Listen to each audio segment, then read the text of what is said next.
Hello, everyone. My name is Mirna, and on behalf of the Mindalia TV team, we want to welcome you to Mindalia live streaming, where thousands of people around the world gather every day to see the lectures and interviews organized by Mindalia TV.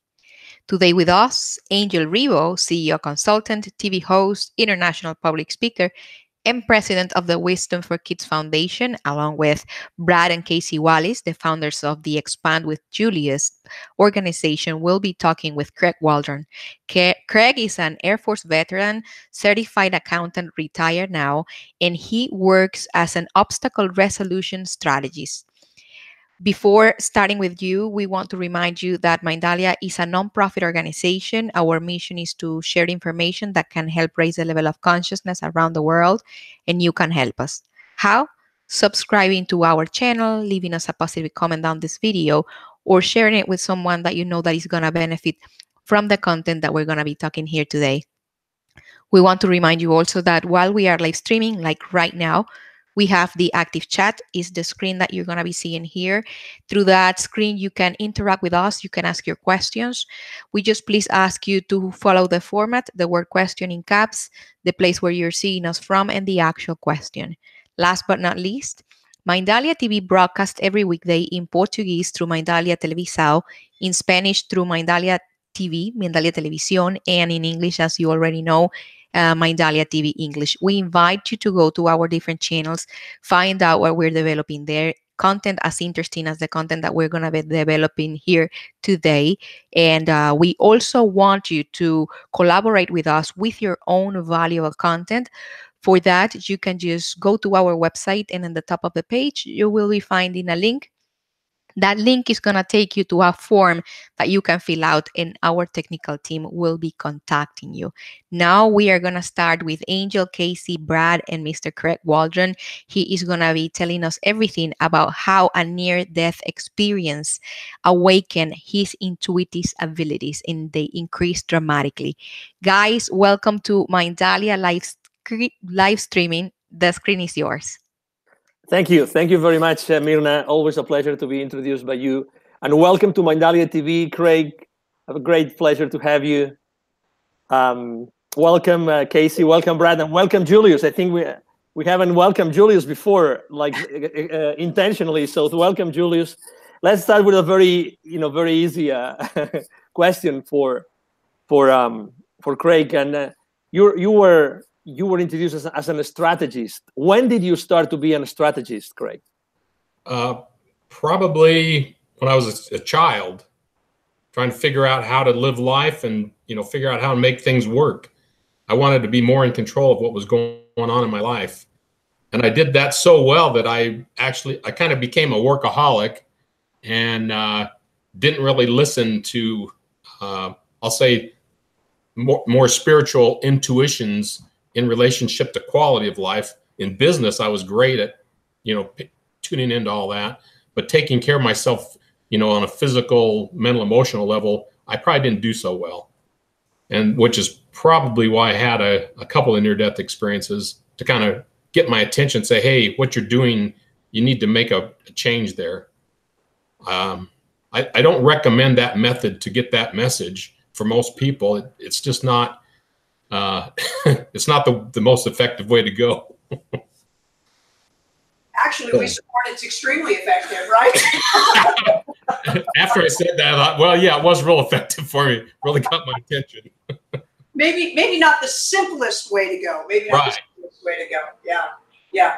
Thanks, Craig, for joining us. Of course, as you know, in case our listeners don't know, I trans-channel an entity named Julius. Julius is going to be talking to Craig and with Angel and everybody about Craig's incredible near-death experience. And Brad chimes in because Brad's had 4 of them, his own set. Yeah, I just throw in my 2 cents worth. Yeah.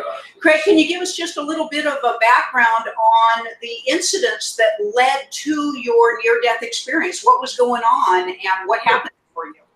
So in 2001, so I had an accounting and tax firm, and we worked with, I'll say, high net worth clients, and we had implemented some strategies that the IRS said, yeah, we approve these, etc. And then the IRS says, we're going to, we've got to change our opinion on this. And so they retroactively penalized all these clients and audited things, and the level of stress that I experienced by going through all this with my clients was pretty insane. And I think that just kind of overwhelmed me.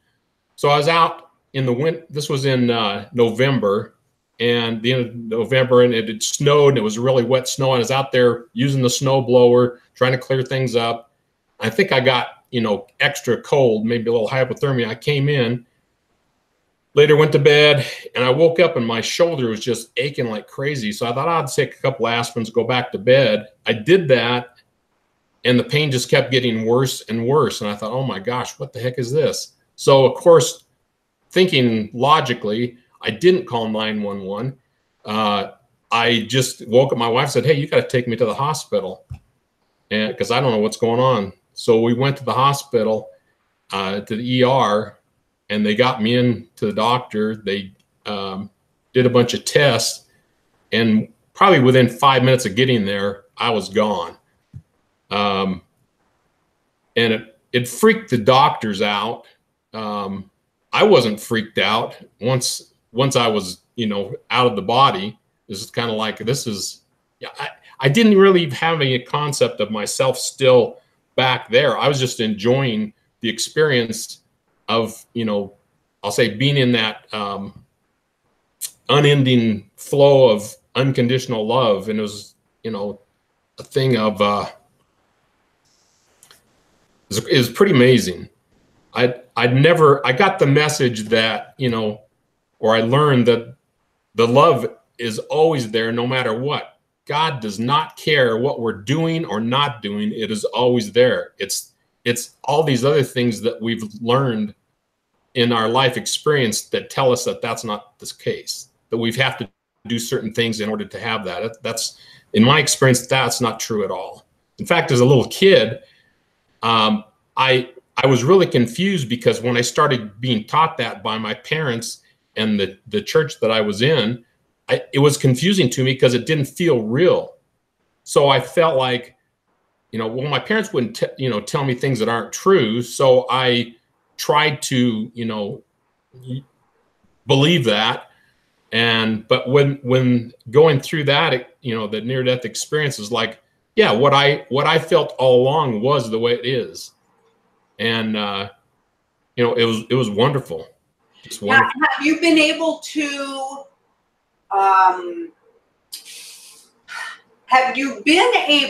in your returned physical consciousness, to tap into that emotional state for yourself now being back on the physical? Because that is what's extraordinary.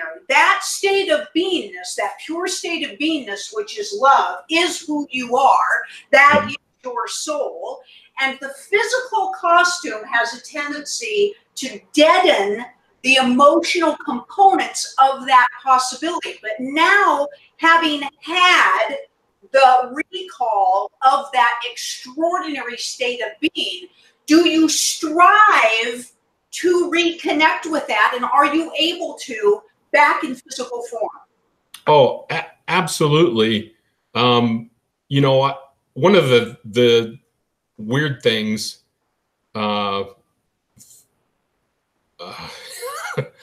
little brain injury. Yeah. I lost Little time lapse there. It's all good. It's all good. It's all good. Thank you. And now that is, it's okay. It's all right. But you know, the tapping into that, I'll say that unconditional love flow, I'll tell you the easiest connection is with grandchildren. I mean, it's incredible. I experience that most every time I'm around any of our grandchildren, and it's, you know, just fantastic. You know, it comes to mind a lot when I'm dealing in situations, especially when you get, you know, people that are really in a negative situation and they're, you know, trying to cause problems, etc. That's when it's, you know, comes to mind. It's like, okay, I'm supposed to love what's going on here, which reminds me of one of my friends years ago. He was involved in a financial tax situation where he ended up getting convicted of doing something. That aside, he ended up getting sentenced to federal prison. And as he was walking into the prison, he had an attitude of give thanks in all things. He says, so I'm sitting there thinking, how can I be thankful for being in federal prison? But he adapted to that. So, you know, it's one of the things that I thought going in the past was, hey, if somebody's had a near-death experience or something like that, they come back and their life is wonderful and fantastic and they always know what's going on. That's not been the case, really. You know, you still have things you deal with, and you don't always respond in this higher, I'll say, higher consciousness way, even though, you know, deep down, I think you want to, but you still have challenges. In other words, you're just not an automatic, I'll say, elevated being just because you had that. You've had some experiences, and hopefully that helps you make your life better, you know. And have you obviously you experienced that, so that experience and that emotion that Casey was referring to, nobody's going to take that away from you because you experienced. Would you say that there will be some sort of lesson or path that the people in Mindalia TV that are watching us today, they could follow to be at that place, to reach that place or a similar place? Well, they could have a near-death experience. I don't recommend it. But I guess the other thing is just the mindset. One of the questions that was posed to me in that experience before I came back was, what have you done with love? And so that's kind of the question I guess people could ask themselves. What are you doing actively with love now? So do you find, Craig, you mentioned that you didn't actually say emotionally, but you actually felt a certain way when you got out of your body, and you immediately recognized love. Right. That was the reference that you made. Did you find that coming back to your body, that finding that love condition, that feeling, that emotion, that it was so much harder to find it once you climbed back into your body and occupied this suit that you're wearing? Yeah, it kind of serves as a shell that filters out all that stuff. I mean, I think we're experts at creating that shell, even though that maybe not as our intention, but that's, you know, how we learned to do things while we're on here. So Master, let me say this to you. Let's explain that for you. So vibrationally, as a soul, as an energy being, you vibrate at a very, very high rate, in which case emotions are very deep, very intense, very joyful, and very obvious and very recognizable. And they're your driving force. You get a very strong sense. That is who you are, is the way you feel, okay? As a physical embodiment, you have to slow your vibration down quite literally to hold your physical body into a state of matter, in a state of density. And that becomes a little bit of a disconnection to that high vibration of authentic emotion. The game is conjuring that state while wearing the costume. That is a conscious journey. That's a walk of consciousness. Everybody talks about going on a conscious journey, and they don't have any idea really what that means. And really, we state that means that you are able to align with your authenticity amidst distraction. And for most physical beings, your physical body becomes your biggest distraction, okay? But when you can conjure that authentic state of beingness, that's what we will call that, your authentic state of beingness, amidst distraction, It is extraordinary. That is when you discover how powerful you are through your intention. And then joy becomes the experience. You stated earlier what one person could do, Angel, it to come into alignment with this reminding self. And we need to ask this question, what would love do next? Mm-hmm. With your thoughts, your deeds, and your feelings. And that is a great practice for all. So how did that experience, how is that helping you today? Because you in the introduction, it was said that besides the strategies, you are an obstacle, what was the Resolution. Obstacle resolution. So how do you think that love helps us to be more resolute with those obstacles? I think it connects us to our higher self, intuition, to know, that we have a lot more options than what we even think there is available. And so, I didn't really get it the first time, apparently, because the second near-death experience, I sustained a brain injury from it. When I came back, I couldn't do the work that I couldn't run my accounting practice anymore, because I could only work about 3 or 4 hours a day, about 4 days a week, when I was used to working 10 to 12 hours a day, 5 to 6 days a week. So it couldn't work anymore. So I had to stop. I mean, Spirit basically is like, hey, you need to stop doing that. There's other things you need to be doing. And so it's like your choice is to stop doing that and do what you need to, what's more important than that, which on some level I already knew that, but I was waiting for the right time, apparently, and my timing wasn't in congruence with what Spirit had in mind. Time to find joy, man. Time to find joy. Right. In the experience. Mm-hmm. That's time for. Yeah. Yeah. Do you feel the magic gift of your choosing, because we support that your experience, whether you're aware or not? And do you find wisdom that is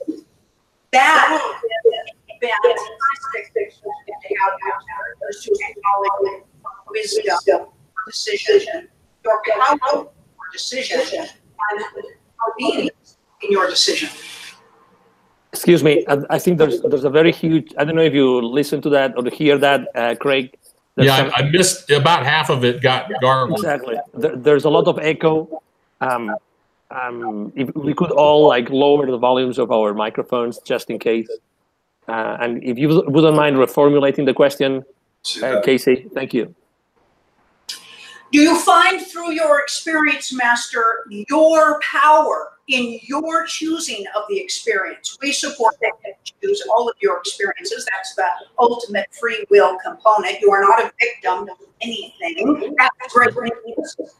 And do you find your wisdom in that decision? To now be able to experience that joy is an unsurpassed phenomenon. So are you happy? Are you happy about all that you have chosen? I'm getting there. Parts of it, I'm about 5 years now from my last experience. It's taken me about 4 years to finally get to the point of saying, for the first part, it was like I was really angry that I could no longer do certain things. My abilities were not the same anymore, and I was very angry and frustrated that I couldn't do that anymore. And so it's taken me a while to get to the point of saying, okay, I need to stop looking at that and start, focusing on the creation of how my new life is, and not trying to get back to what it was, because what it wasn't working. That's not where I needed to be. So now I'm to the point. It's like, okay, I'm moving forward, one foot in front of the other, taking, knowing that this is where I need to go now. And I don't know exactly what specific thing happened or event that, you know, made that shift for me. But, you know, I feel like I'm there now, and I don't care what other people think about, you know, whatever happened or how I am now. It's like, I'm comfortable with where I'm at.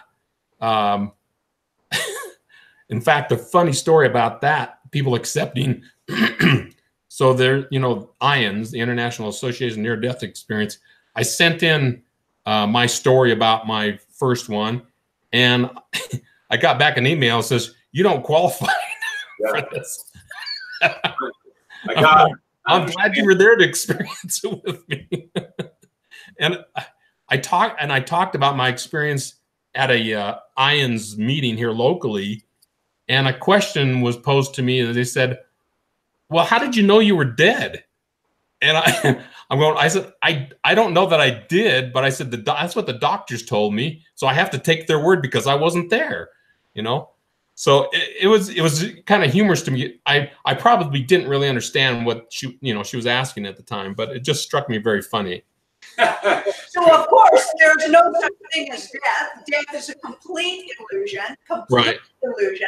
So even that statement lets you know that people have limited perspective of what could be true.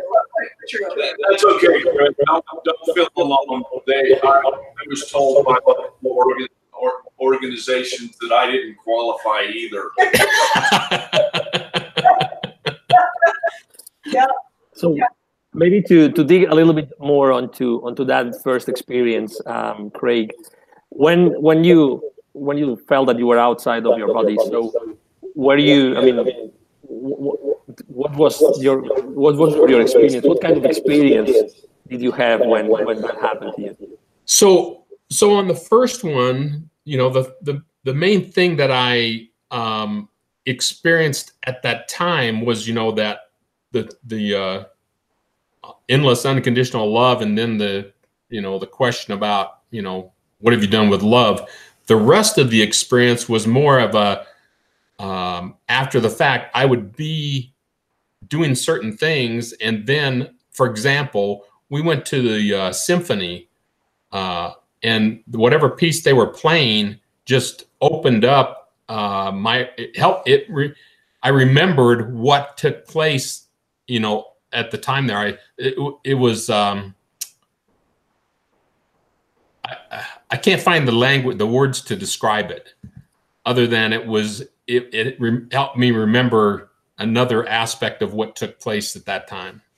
Yeah, yeah. So Master, we support that every soul has a tone to them. So you don't have names, you have sound frequencies that identify you, and music brings one back to that remembrance. You literally can find yourself in music and not realizing what is going on there. So when somebody comes out of a near-death experience, it is very useful for them to listen to music.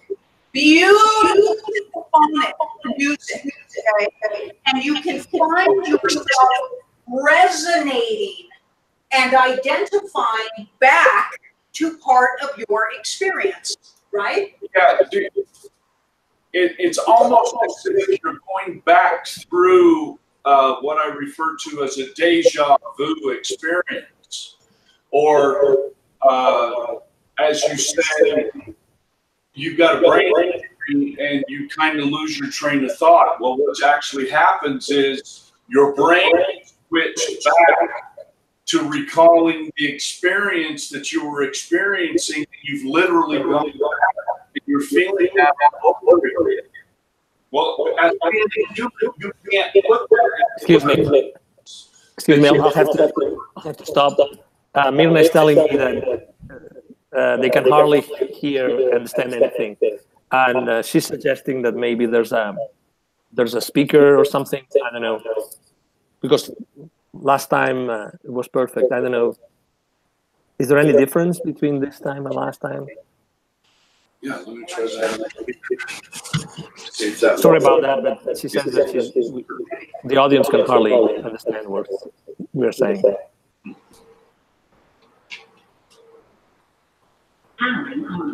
Try that one. You want to say something? It's the same. Can you hear that? Yeah, there's echo. Can't hear. There's a strong echo. I don't know. Yeah, there's a strong echo. Hello? Test. Yeah. No? Do you hear the echo as well, Craig? Yes.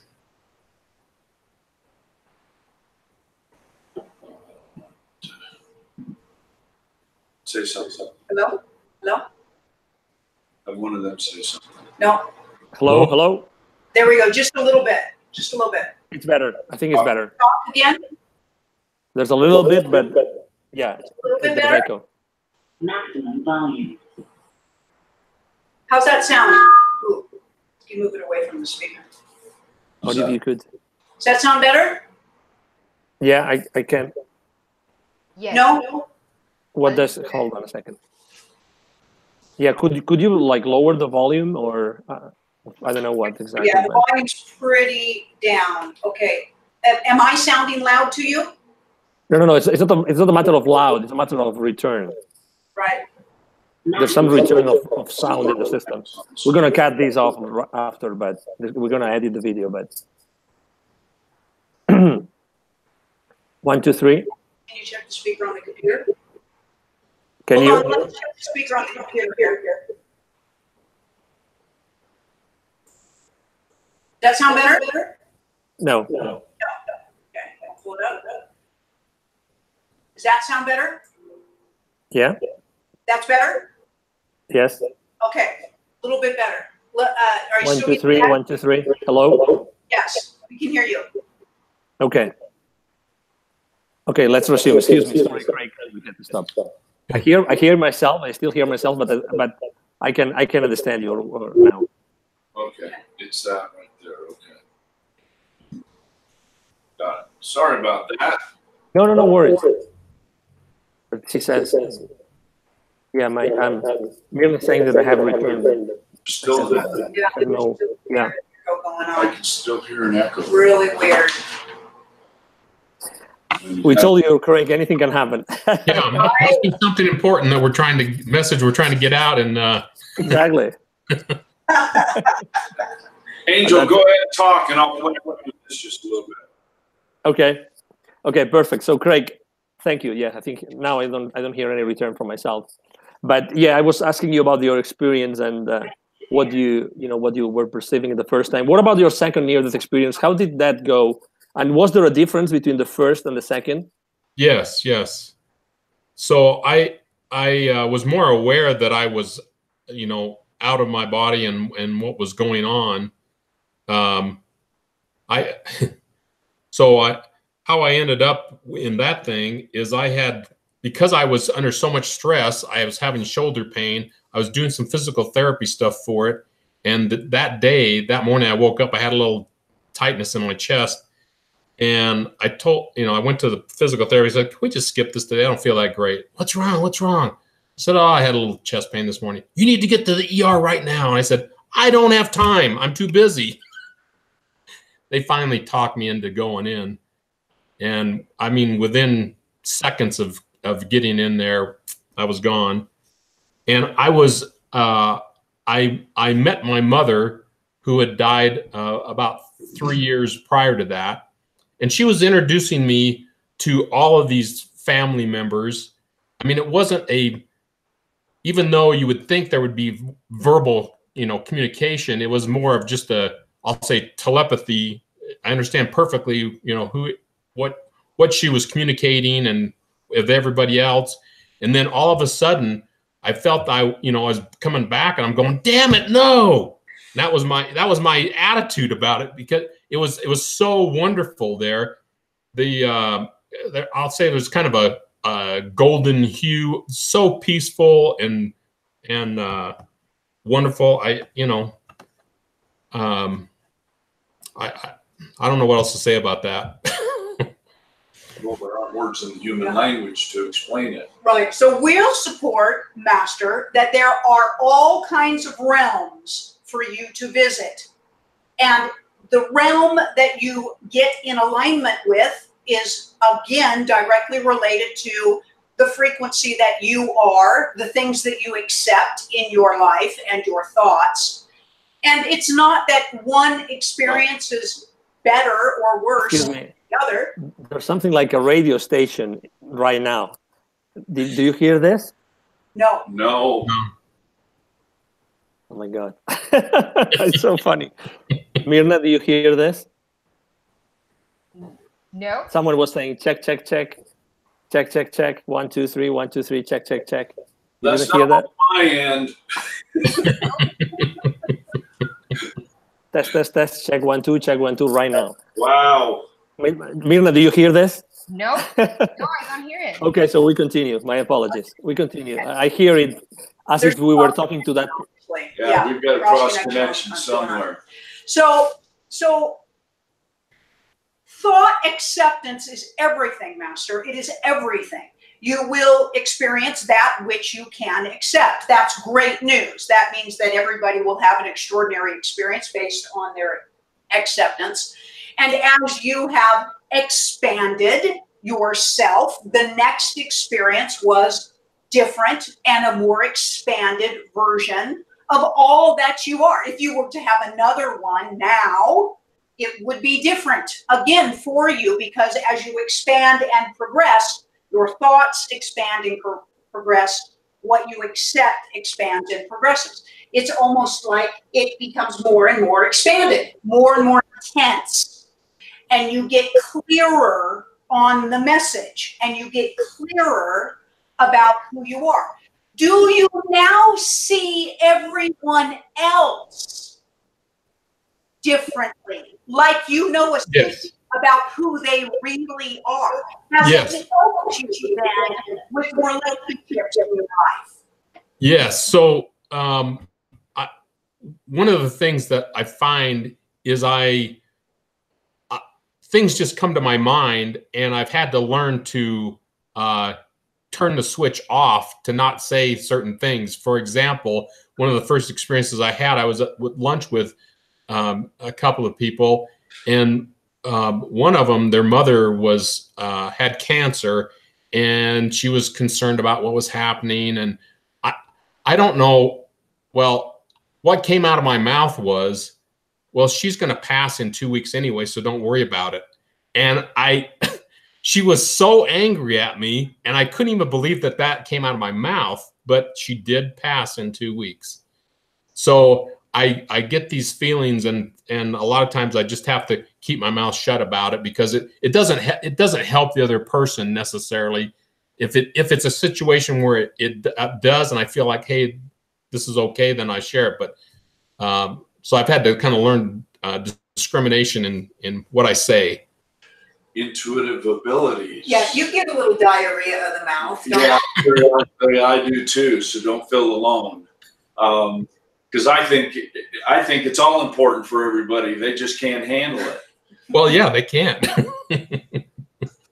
How would you say that people look at you now? Have you perceived, I mean, besides you maybe talking too much or saying things that maybe you should keep to yourself, how do you think that people look at you now? I don't know if they look at me all that different. This is the way my mom described me as a teenager. Other mothers would call my mom and say, "Is Craig going to this?" And if I was, they would let their kids go. But if I wasn't, they wouldn't. So I've always had the mindset of, you know what, I don't really care what other people think about me.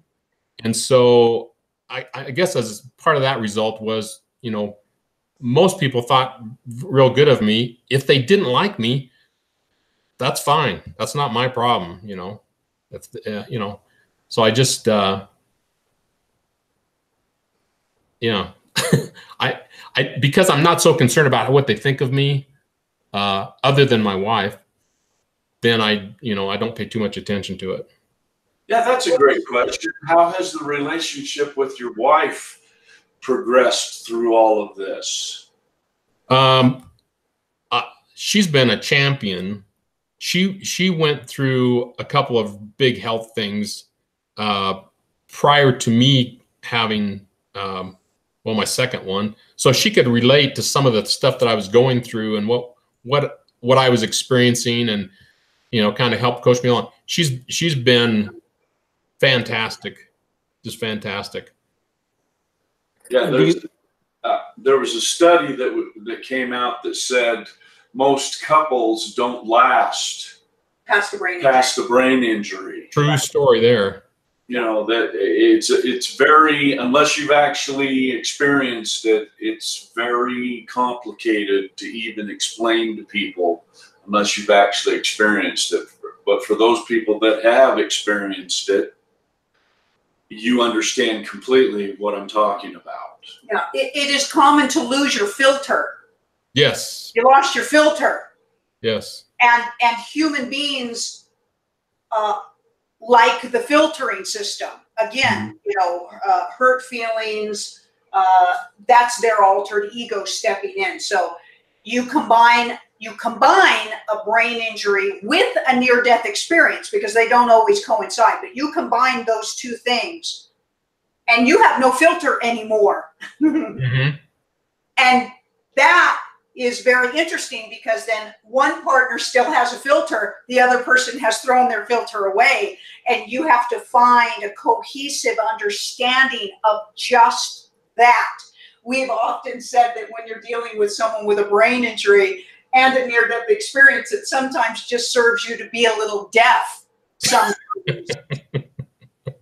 How would you say that you could help your wife when she was going through that hardship? You mean when she had her health Yes, exactly. Yeah. Mm-hmm. So she actually had a brain tumor, and so in some ways let me find another word here.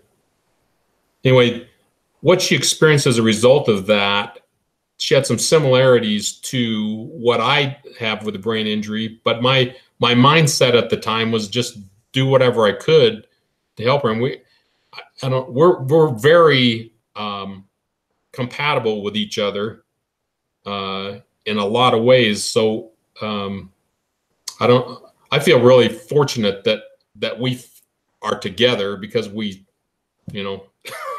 we're great together. Awesome. Yeah. That's fantastic. You're more than compatible. Let's use a little bit better word, shall we? You are extraordinary together. Thank you. So today, how would you say is the most valuable, help that you provide the people that you work with? To show them that there's possibilities to solve whatever problems they've got going on in life, and I don't care what it is. They can have their life be better than it is. I don't care if they've got an incurable disease, they've got the worst living conditions in the world, whatever it is. Nothing is too bad to make life be better. There's a way to solve it, to find ways to make life be more, enjoyable. And what's the role? Excuse me, just a follow-up question. No, go ahead. Thank you. What would you say is the role of love in the strategies that you teach the people that you help? Oh, it's everything. I mean, that's the underlying thing, because when people love, exhibit love with other people, then that's when the solutions can really be found. I've lost my. It's all right. It's okay. Go right on ahead. It's okay. No problem. And love of self, Master. Have you found that? Have I found love? Of self. Oh, of self? In some ways. I'm a work in progress. We honor that, and we appreciate your honesty on that. demonstrating your own progression of that is invaluable to everyone else. You teach through demonstration. So continue your work of love of self-master, because then you aid others in exposing that.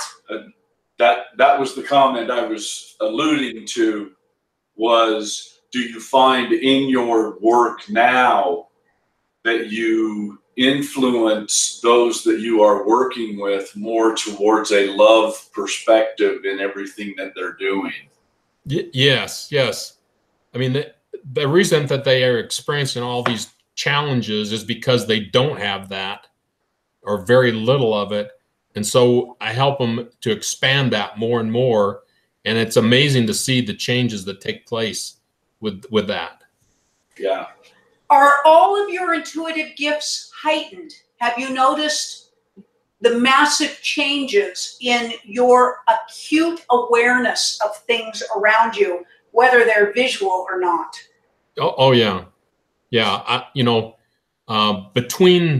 Between that and the part of the brain injury where the sensory overload stuff, where sight, sound, movement, it gets sometimes a little overwhelming. However, I recently ran across a technique that actually took that sensory overload, reduced it way down for me, which was pretty miraculous.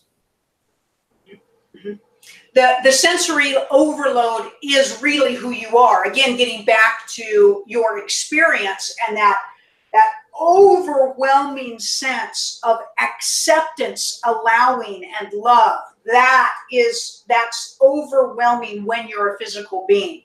Finding your fine-tuning and your balance, where you can handle some of that. Sometimes you can't, sometimes you can, but really pushing the parameters of your ability for that heightened state. That does set you above the average person. We always say that when somebody comes into alignment with themselves, they become very emotional. And of course, you've been taught not to be that emotional on this realm, but you can't help it. Mm-hmm. And that's what makes every experience on the realm so much more. That's correct. Especially if you can help others start to recognize that, whether through conversation, whether it's through interaction, whether it's through your business, no matter what it is, human beings really love the interaction and the emotional interaction with each other.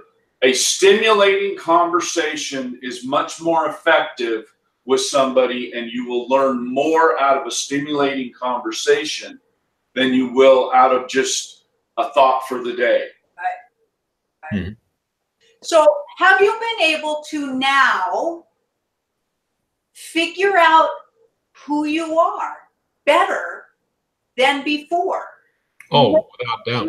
Has a tendency to get their identity from what they do in life. And once that became derailed for you, are you now able to have a better sense of self?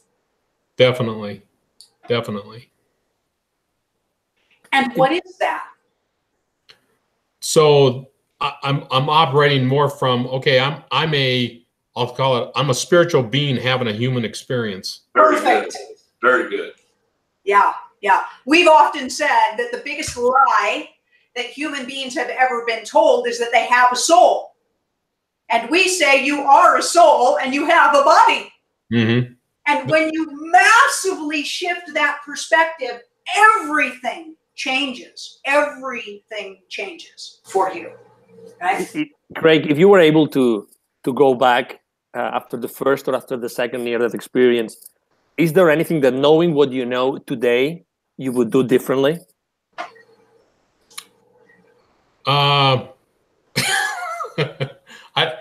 In my mind, I think there would be. I don't know if I would have learned what I needed to learn. I would have liked to avoid some of the learning experiences, but that's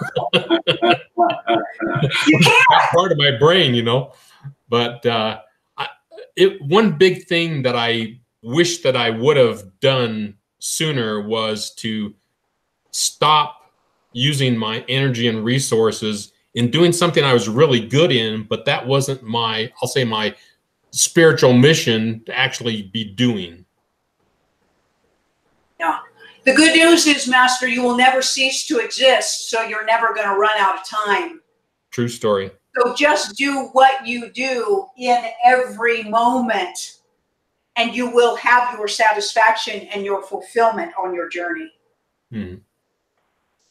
And that spiritual journey of yours, where do you see it going in the future? Well, I want to impact as many people as I can in helping them, you know, get to that same realization, be able to move all the, I'll say, the physical life, you know, stuff that's interfering with their spiritual beingness. So that consists of people being able to make it so that every waking thought isn't about, okay, I need to have this much money, or I need to have this shelter, I need to have these things which are meaningless in the big picture, and, you know, help them realize, live more from a realizing, hey, I'm a powerful spiritual being, and I have so much more to experience than this existence here. Oh, that's powerfneed.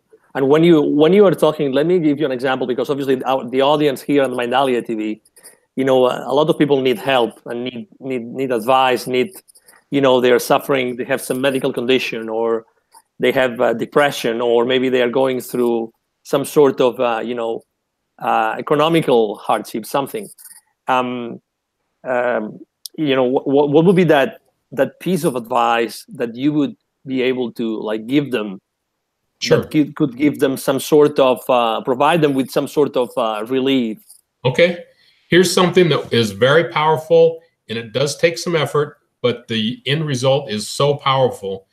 So make a list of all these problems. In fact, if you want to, you know, just take your top 10 and write out, okay, this is what's really worrying me, blah, blah, blah. And then the next step is assume that you have no limitations as to resources of any kind, whether it be money, people, or abilities, and then write out what the perfect solution would be for you to solve that problem. And just doing that itself gives such a sense of release and relief. It's unbelievable. And without actually doing the solution you've written out, you will actually start to see things change. Yeah, because you've just opened the door to the universe, allowing things to come your way. Yeah, you've let go of the resistance that there isn't an answer, because Right. what causes stress is your thoughts that there isn't an answer. Yeah, there's no way to accomplish it. And by writing out a solution, whether it's an illusion or not, means that there is an actual answer. And so there's no way you can say that it's not possible. Yeah, you've opened up the field of empowerment, which is wonderful energy to be in.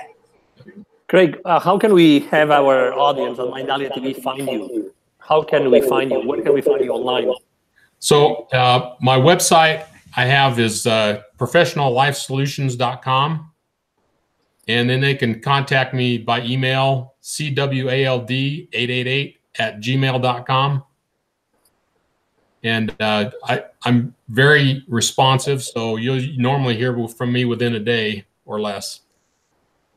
Excellent. Thank you very much. Let's go to the questions. We have a few questions before. Sure. So the first question is, how can love help us properly handle a stressed life? Well, from my point of view, if I have a stress, you know, something that's stressing me, then I can ask my question, okay, how can I use love to help reduce the stress of this thing? And then be open to what you hear. Usually the first thing that comes into your mind is the thing that's going to help.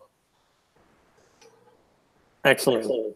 Thank you. Next question. Do you see your brain injury now as an act of kindness from God to stop you from the life you were living before? I don't know. I see it as this is what needed to happen for me to get to the next step for me. I don't think I've got to the point of calling it a gift yet. Excellent. Next question. Can you perceive other more subtle beings? Not visually, but I can sense when there's someone else around. Excellent. So those are our questions. I don't know if you want to add anything else, Brad or Casey.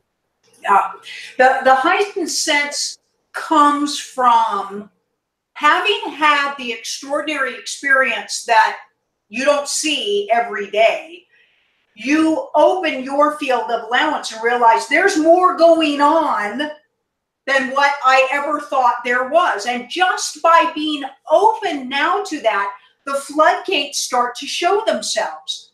And again, that alignment starts to play with you. And the more you accept some of that, the bigger the playing field gets. And the bigger the playing field gets, you get to a point really where you're so happy and joyous because you recognize everything that's going on. It really becomes crazy. It almost becomes laughable how narrow-minded you were before.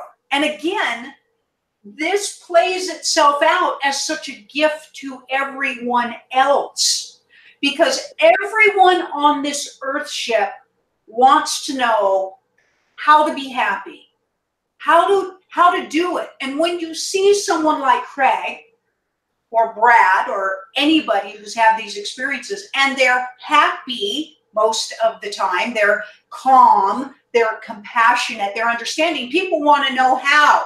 How do you do it? How do you do it? Okay.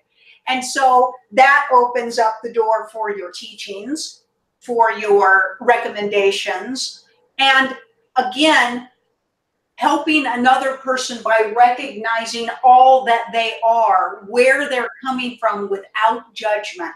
Without judgment is massive, massive.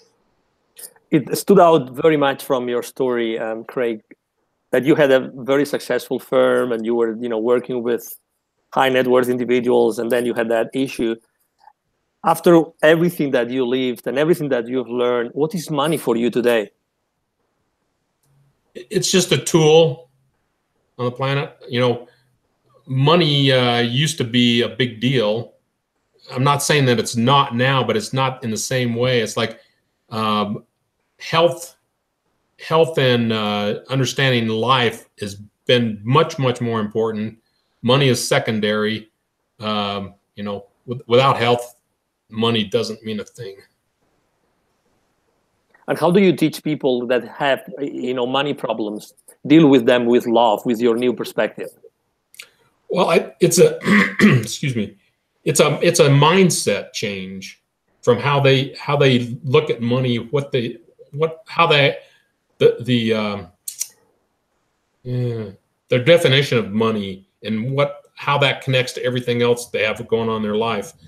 Because any of these problems is I'll say a lack of love being integrated into the different parts of life. And it's not their fault that they don't know this. It's just that the way that our cultures and societies teach us about all these things as being factual, when in fact that's just one person's opinion of what they think is the best thing. And then people adopt it and use it. It doesn't mean it's true or not. It's just, that's one other option. Beautiful. We have reached the end of our conversation. First of all, to apologize to our audience for the technical issues we had earlier or during the conversation. Thank you so much. Thank you so much, Craig, for your story, for everything that you have shared with us, and for this beautiful mission that you have right now in your hands and what you're doing for so many people today. It's really a blessing. So it's been a pleasure to have you with us today. Thank you. Thank you. I appreciate the opportunity.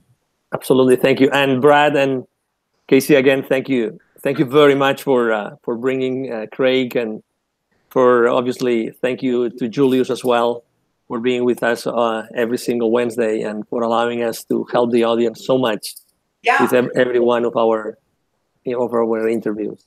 Yeah, and we'd like to ask your audience members, if you've had a near-death experience, you'd like to be part of this programming, you can contact us at support@expandwithjulius.com, or you can go right to our website, Expand with Julius. Scroll down, you'll see the banner for this program. Click on it, and you'll get a submission form. We'd love to hear from you. We'd like to get these stories out, and we'd love to give you the opportunity to get your story out and help everybody else here at Mindalia Television expand their lives.